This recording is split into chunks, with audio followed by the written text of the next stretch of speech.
Cars are an extension of our personality. Cars really are another layer of clothing. It's something that we put on after we get dressed, and that tells a lot about you.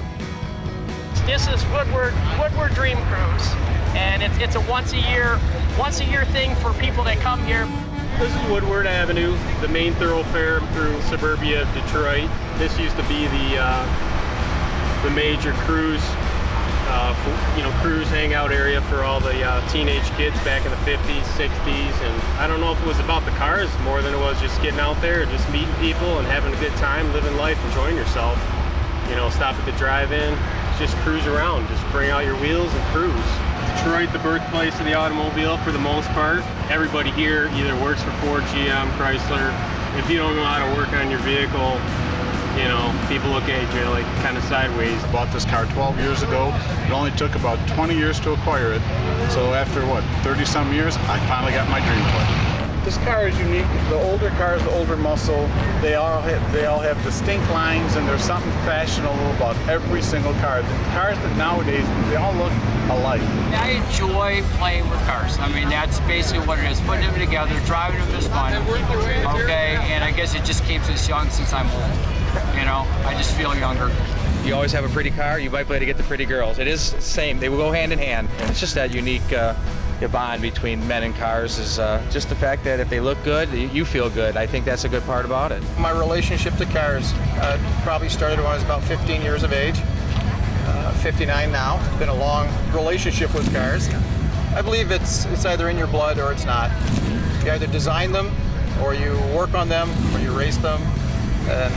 But it is in your blood, and the relationship is quite close. In the early 50s and even into the late 60s, you could buy a car to fit your personality. This car, my dad owned one in 1961. It was the first one I had ever seen, and I'd never seen anything as beautiful. When I bought this car, it was something that I wanted to show my dad, part of his history and a part of mine. And so after the restoration was completed, I presented it to my dad, and he had very limited eyesight, but he was able to recognize what had taken place, and I'd never seen a smile on his face as big as it was that day. And we went for a ride. I have a son that's 17, and actually this is his car. We spent many evenings in the garage wrenching on it. It gave me an opportunity to cultivate a relationship with my son from a man-to-man standpoint. Well, my dad came home, I was 14 years old, and he said, "I think I found it." And I said, "Found what?" He said, "I found your car."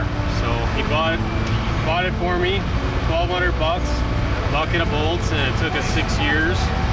And me and my dad decided it would be a good project just to spend some time together. And you have your ups and downs, things don't go right, you have some big-time setbacks, but you look back on it, and I'd never sell the car. Just time you spend with your dad and stuff.